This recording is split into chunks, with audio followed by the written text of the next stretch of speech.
O sargento Joaquim da Silva não consegue mais sentir a mão esquerda. O sangue escorre do braço, onde um estilhaço de granada abriu um corte profundo. Mas ele ainda segura o fuzil com a direita. Ainda aponta para a borda da trincheira, onde sombras paraguaias se movem na fumaça. Ainda atira, recarrega, atira de novo. Ao redor dele apenas corpos. 8 companheiros que há 1 hora estavam vivos. Rindo, fazendo piadas sobre a comida ruim. Agora apenas carne fria na lama. E ele está sozinho. Completamente sozinho. Defendendo uma trincheira que deveria ter 10 homens. Mas tem apenas um. E do outro lado, subindo o morro, dezenas de paraguaios que sabem que aquela posição está fraca, que está quebrada, que está ali para ser tomada. Joaquim cospe sangue. A boca está cortada por dentro. Mordeu a língua quando a primeira granada explodiu. O gosto de ferro misturado com pólvora, ele olha para trás. Para onde o resto do batalhão recuou, levando os feridos. Eles precisam de tempo. Mais tempo. Só mais um pouco de tempo para se reorganizar. E alguém precisa segurar aquela trincheira. Alguém precisa fazer os paraguaios acreditarem que a posição ainda está defendida. Esse alguém, naquele momento, naquela tarde de 1868, perto de Humaitá. É ele. Apenas ele. Um sargento de 32 anos dos voluntários da pátria que veio de São Paulo achando que guerra era glória. E agora sabe que guerra é isso. É ficar sozinho numa trincheira esperando morrer. Mas atirando, mesmo assim. Inscreva-se e comente de onde você assiste para que histórias de coragem como essa, histórias de homens comuns fazendo o impossível, jamais sejam esquecidas. Humaitá, 1868. O cerco da fortaleza paraguaia já durava mais de 1 ano. 1 ano de trincheiras, bombardeios, doenças, morte lenta por atrito. O exército imperial brasileiro, junto com argentinos e uruguaios, cercava a fortaleza por terra enquanto a marinha bloqueava o rio. Mas Humaitá não caía, resistia, semana após semana, mês após mês, suas muralhas grossas, seus canhões bem posicionados, seus defensores fanáticos que preferiam morrer a se render. E entre as linhas de cerco, em trincheiras lamacentas cavadas na terra vermelha dos Apeninos paraguaios, homens como Joaquim da Silva esperavam. O sargento tinha vindo do interior de São Paulo, Campinas. Trabalhava com café antes da guerra, vida simples. Esposa, 2 filhos pequenos. Quando os voluntários da pátria foram convocados em 1865, ele se alistou. Não por patriotismo febril, mas porque pagavam soldo. Porque prometiam terra depois da guerra. Porque parecia melhor que quebrar as costas na lavoura pelo resto da vida. A viagem até o Paraguai levou meses. Navio até Montevidéu. Depois rio acima. Depois marcha pela selva. E quando finalmente chegou a Humaitá, percebeu que tinha cometido um erro. Guerra não era aventura, não era glória. Era lama. Merda, medo constante, companheiros morrendo não de balas mas de cólera, disenteria, febre. Viu homens fortes virarem esqueletos em 2 semanas. Viu feridos gritando por dias porque não havia morfina suficiente. Viu coisas que nunca imaginou que veria, mas se adaptou, como homens se adaptam. Aprendeu a dormir com barulho de artilharia, aprendeu a comer comida podre sem vomitar. Aprendeu a não olhar muito tempo para rostos de mortos, porque se olhasse, começava a reconhecer amigos. Naquela tarde de agosto, a ordem tinha sido simples. O batalhão de Joaquim devia avançar, tomar uma trincheira paraguaia abandonada, fortificá-la, usá-la como ponto de apoio para próximo avanço. Parecia simples, os paraguaios tinham recuado durante a noite. A trincheira estava vazia, 10 homens ocuparam a posição. Joaquim e 9 companheiros cavaram mais fundo, empilharam sacos de areia, prepararam campos de tiro, trabalho de rotina, chato, mas necessário. E então veio o contra-ataque. Os paraguaios não tinham abandonado aquela trincheira. Tinham recuado para atrair brasileiros, era armadilha. E quando viram a posição ocupada, atacaram. Primeiro veio a artilharia, morteiros explodindo ao redor da trincheira. Joaquim e seus homens se encolheram no fundo. Esperando passar, 2 morreram na primeira salva. Estilhaços de metal rasgando através de carne, como se fosse papel. Depois veio a infantaria, dezenas de paraguaios subindo o morro, atirando, gritando, avançando em ondas. Os 8 brasileiros que restavam atiraram de volta. Derrubaram os primeiros, os segundos, mas continuavam vindo. Sempre mais, sempre mais. Uma granada caiu dentro da trincheira. Explodiu antes que alguém pudesse jogá-la de volta, mais 3 mortos instantaneamente. Um quarto tão ferido que não conseguia mais segurar a arma, restavam 4. Joaquim, um cabo, 2 soldados. Continuaram atirando, munição diminuindo, mãos tremendo de adrenalina e medo. O cabo foi atingido na cabeça, caiu sem som. Os 2 soldados tentaram recuar. Um levou bala nas costas, o outro conseguiu correr. Joaquim ficou, não por coragem, não por heroísmo, mas porque alguém precisava ficar. Porque se todos recuassem, os paraguaios tomariam aquela posição e usariam ela para atacar o resto do batalhão, que estava recuando com feridos.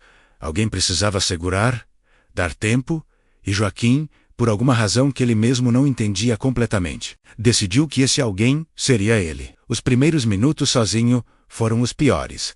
O silêncio súbito, quando seus companheiros morreram ou fugiram. O peso da solidão. A consciência de que ninguém estava vindo ajudar. Que ele estava completamente sozinho contra dezenas. Ele checou munição. Tinha talvez 30 tiros. 2 granadas à baioneta presa no fuzil. Não era muito, não era suficiente, mas era o que tinha. Ele respirou fundo, forçou as mãos a pararem de tremer. E esperou. Os paraguaios se aproximavam cautelosos. Agora tinham visto brasileiros recuando, mas ainda ouviam tiros vindos da trincheira. Não sabiam quantos defensores restavam. Joaquim usou isso. Moveu-se pela trincheira, atirou de um ponto. Depois correu para outro ponto e atirou de novo, criando ilusão de múltiplos atiradores. Funcionou por alguns minutos. Os paraguaios diminuíram o avanço. Usaram mais cobertura, atiraram mais antes de se mover, mas eventualmente perceberam. Era apenas um homem, um único brasileiro, e avançaram com mais confiança. Joaquim matou 2 que subiram pela lateral da trincheira. Recarregou, matou mais um que tentou saltar por cima. Usou a primeira granada quando viu um grupo se formando para assalto coordenado. A explosão os dispersou. Ganhou mais alguns minutos, mais alguns tiros, mais alguns corpos paraguaios na encosta. Mas a munição estava acabando. Ele contou 12 tiros restantes. 1 granada. Depois disso seria baioneta em mãos. Ele olhou para os corpos de seus companheiros. Pegou munição dos cintos deles. Mais 20 tiros. Melhor. Não muito, mas melhor. A segunda onda de ataque veio mais organizada. Paraguaios de 3 direções ao mesmo tempo, tentando dividir seu fogo. Joaquim escolheu o grupo mais próximo. Atirou até eles recuarem. Depois girou para o segundo grupo. Atirou até eles se abaixarem. O terceiro grupo chegou perto demais. Ele jogou a segunda granada. A explosão foi mais perto do que deveria.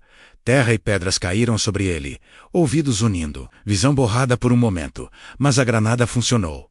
O terceiro grupo recuou.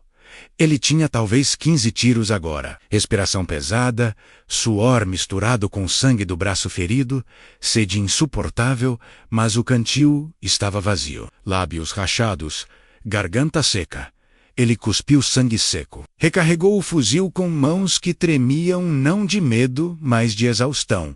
E continuou, porque parar era morrer. E ele ainda não estava pronto para morrer. Não ali, não sozinho numa trincheira paraguaia. Ele tinha esposa, tinha filhos, tinha prometido voltar e pretendia cumprir aquela promessa, mesmo que fosse a última coisa que fizesse. Terceiro ataque.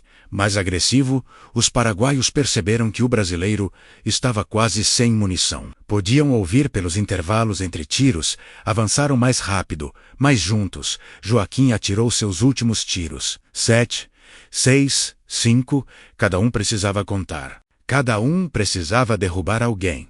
4, 3, 2, 1, acabou. Fuzil vazio, sem munição. Ele olhou ao redor desesperado. Nada. Todos os cintos dos mortos estavam vazios. Ele tinha usado tudo. Restava apenas a baioneta. Ele segurou o fuzil como lança. Esperou. Os paraguaios subiram à borda da trincheira. O primeiro que apareceu levou baioneta no peito. Joaquim enfiou com toda a força, sentiu a resistência da carne, o rangido de costelas quebrando, puxou de volta, sangue espirrando. O paraguaio caiu. Segundo paraguaio pulou dentro da trincheira. Joaquim girou. Golpe lateral com coronha do fuzil, acertou o rosto do homem. Ossos quebrando. O paraguaio caiu atordoado. Terceiro veio pela lateral. Joaquim não viu a tempo. Levou coronhada nas costas, caiu, perdeu o fuzil. Rolou. O paraguaio tentou cravar baioneta nele. Errou por centímetros. Joaquim chutou. Acertou o joelho. O paraguaio gritou. Caiu. Joaquim pegou uma pedra. Bateu na cabeça do homem até ele parar de se mexer. Respiração ofegante, visão borrada, corpo todo doendo. Ele se levantou cambaleando. Pegou o fuzil de volta. Mais paraguaios subindo. Ele esfaqueou, bateu, chutou. Lutou como animal. Sem técnica, sem elegância, apenas sobrevivência bruta e por algum milagre. Por alguma combinação de sorte e desespero, os paraguaios recuaram de novo. Não muito, apenas alguns metros. Reagrupando, preparando o próximo assalto. E Joaquim usou aqueles segundos para respirar, para limpar sangue dos olhos, para se preparar para morrer, porque não havia como sobreviver ao próximo ataque. Não sem munição, não sozinho, não depois de horas. Ele olhou para o céu. Sol começando a baixar. Quanto tempo tinha passado? 2 horas? 3? Parecia eternidade. Parecia que estava ali desde sempre. Desde que nasceu. Desde antes de nascer. Apenas ele. E aquela trincheira. E morte esperando. E então ouviu. Distante, mas inconfundível. Tambores. Tambores brasileiros, marchando, se aproximando. Ele olhou para trás. Viu uniformes. Dezenas deles. O batalhão tinha se reorganizado. Tinha voltado. Reforços chegando. Ele riu. Um riso meio louco, meio histérico, meio aliviado, porque ia sobreviver. Contra todas as probabilidades. Contra toda a lógica. E a sobreviver os paraguaios viram também os reforços e recuaram. Desta vez de verdade, recuaram morro abaixo. De volta para suas linhas, deixando talvez 30 mortos na encosta. 30 homens que tentaram tomar uma trincheira defendida por um único brasileiro e falharam. Os reforços chegaram. Um tenente pulou na trincheira. Viu os corpos, os brasileiros mortos. Depois viu Joaquim, coberto de sangue, alguns dele, a maioria não, segurando o fuzil sem munição, como se ainda fosse atirar. O tenente perguntou. Você segurou isso sozinho? Joaquim não respondeu imediatamente, apenas assentiu, pernas falhando, caindo de joelhos, exaustão finalmente vencendo a adrenalina. Um médico apareceu. Começou a tratar o braço ferido. Joaquim deixou. Não tinha mais força para resistir, para fazer nada. Apenas sentou na lama, cercado por mortos, e esperou. O batalhão reocupou a trincheira, desta vez com força adequada, 40 homens, metralhadoras, mais munição. Os paraguaios não tentaram atacar de novo. Não valia a pena. Não depois do que custou tentar tomar de um único homem. Joaquim foi levado para o hospital de campanha. Trataram o braço, as costelas quebradas que ele nem sabia que tinha, os cortes, as contusões. O médico disse que ele tinha sorte. Muita sorte. Deveria estar morto 5 vezes, mas estava vivo. Joaquim não se sentia com sorte. Sentia-se vazio, como se tivesse deixado parte de si naquela trincheira. Ficou no hospital 3 semanas, recuperando, pensando, tentando entender por que tinha ficado, por que não tinha corrido como outro soldado. Não havia resposta boa. Apenas a sensação de que alguém precisava fazer aquilo. E ele estava lá, então fez. Quando voltou ao batalhão, os homens o tratavam diferente.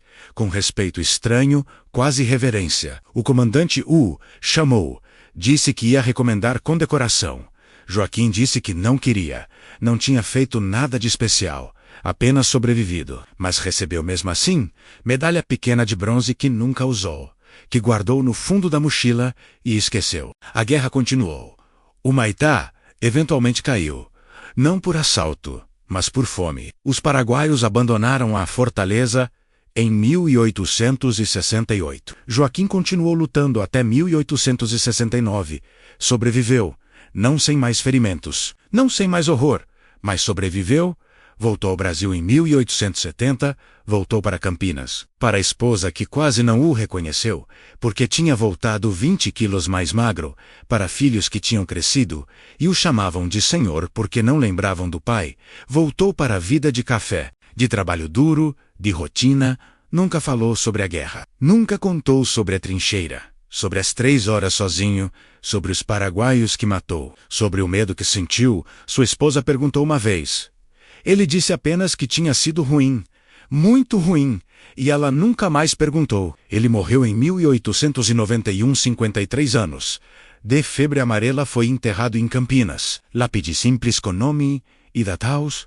Nada sobre guerra, nada sobre heroísmo, nada sobre o dia em que um sargento sozinho segurou trincheira contra dezenas porque alguém precisava fazer aquilo. Histórias como a de Joaquim, reais, ou compostas de relatos reais, raramente são contadas, porque não são sobre generais, não são sobre decisões que mudaram o rumo de guerras. São sobre homens comuns, fazendo coisas extraordinárias, porque a situação exigiu, porque alguém precisava, porque estavam lá, e não havia mais ninguém.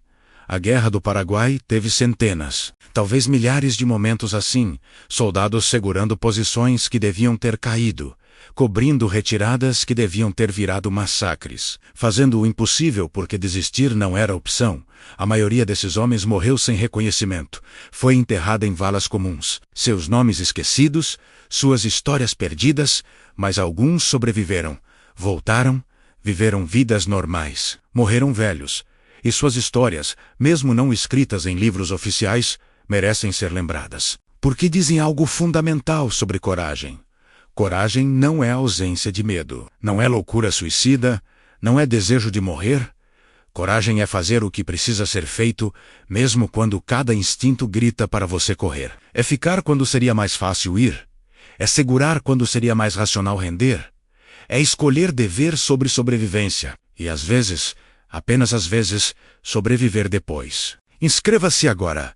Ative o sininho, comente sua cidade e país, para que histórias como essa, histórias de sargentos anônimos, de soldados comuns, de homens que seguraram trincheiras sozinhos, não por glória, mas por dever, jamais sejam esquecidas, para que a memória da Guerra do Paraguai seja contada não apenas através de generais e batalhas famosas, mas através de homens como Joaquim, homens cujos nomes talvez nunca saibamos, mas cujas ações definiram guerras, salvaram vidas, mudaram resultados, baseado em relatos históricos do Exército Imperial Brasileiro durante o Cerco de Humaitá. Esta é a história de coragem anônima, de heroísmo silencioso, de um homem que fez o impossível porque era o certo a fazer. Isso merece ser lembrado, para sempre.